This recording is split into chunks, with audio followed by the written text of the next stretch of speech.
Vous avez sûrement déjà entendu parler de la loi de l'attraction ou regardé le documentaire Le Secret de Rhonda Byrne, n'est-ce pas? Et si je vous disais que cette loi ne marche pas et pourrait même avoir des effets néfastes sur vos objectifs? Laissez-moi vous expliquer tout ça et vous faire découvrir une loi qui marche encore mieux que la loi de l'attraction pour arriver à vos objectifs.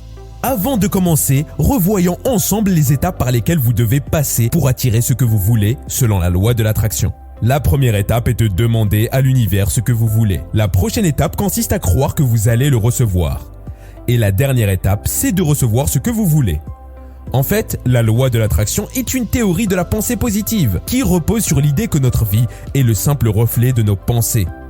La solution apportée par la pensée positive est donc de contrôler les émotions et les pensées négatives, de les supprimer et de n'avoir que des pensées positives, dans le but de diriger notre vie vers le succès et le bonheur. Mais supprimer les pensées négatives n'est pas aussi simple à réaliser pour le cerveau humain. Un professeur de psychologie à Harvard nommé Daniel Wegner a mené une expérience sur 2 groupes de personnes en leur demandant avec des variables différentes de ne pas penser à un ours blanc.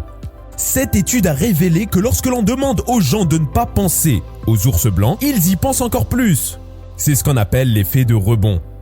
Donc, en essayant de supprimer une de vos pensées négatives, vous risquez d'y penser encore plus et aggraver votre état d'esprit négatif. Le deuxième problème de la loi de l'attraction est que ça risque de créer une obsession. En ne s'autorisant pas d'avoir des mauvaises pensées, vous allez vous convaincre que c'est terrible d'avoir ces pensées et qu'elles doivent absolument disparaître. Et comme nous l'avons vu juste avant, il est difficile de contrôler ses pensées et encore plus quand une personne ne va pas bien. Donc, lorsque vous essayez de supprimer une pensée et que vous n'y arrivez pas, cela va créer une obsession chez vous. Mais le problème est qu'au lieu d'être une obsession pour obtenir ce que vous voulez, ça devient une obsession sur ce que vous ne voulez pas. En réalité, chasser les mauvaises pensées pourrait même être dangereux, car les émotions que nous ressentons sont des signaux qui nous indiquent ce que nous devons faire pour aller mieux. Il existe de nombreux types de sentiments différents, mais tous ont un point commun. Ils nous permettent de satisfaire un des besoins fondamentaux insatisfaits. Si nous prenons par exemple la peur, la cause de cette émotion est le danger, l'inconnu, l'insécurité ou une menace. Le besoin derrière cette émotion est la protection, une aide ou la sécurité. Sachez donc que vous avez parfaitement le droit d'avoir peur, d'être en colère ou triste. Et ces mauvais sentiments font partie de la vie autant que les émotions positives comme la joie ou l'amour. Et supprimer ces émotions ne sert à rien. Au contraire, identifiez-les, comprenez-les et acceptez-les comme une partie du processus qui va vous mener vers le sentiment positif opposé. Si vous avez déjà pratiqué la pleine conscience, vous savez alors que le but est justement d'accepter les émotions telles qu'elles se présentent sans chercher à les chasser, mais en les accueillant comme des visiteuses. Vous cherchez aussi à ressentir les sensations corporelles présentes en les nommant, sans chercher à censurer ou juger quoi que ce soit.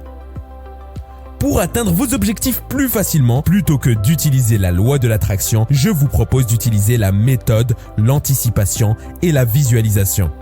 Il ne s'agit pas d'une méthode visualisation simple de votre réussite. Cette méthode consiste à anticiper et visualiser la réussite avec ses éventuels obstacles. Yves Alexandre Talman, un psychologue et formateur, explique le fait de visualiser l'objectif atteint avec les obstacles permet de générer des émotions positives et en même temps des éléments motivants, parce qu'en visualisant les obstacles, le cerveau va s'animer pour trouver des solutions dans le but de le surmonter. Et c'est précisément ça qui est motivant pour le cerveau. Si vous visualisez uniquement la réussite, le cerveau n'aura pas besoin de mobiliser des ressources qui vont vous permettre de concrétiser cette réussite, puisqu'il part du principe que cette situation est déjà atteinte en la visualisant. Cette méthode va ainsi vous permettre d'avoir en tête l'objectif à atteindre, mais aussi les comportements à adopter lorsque vous allez rencontrer des obstacles. En visualisant ces obstacles, votre seule envie sera de passer à l'action.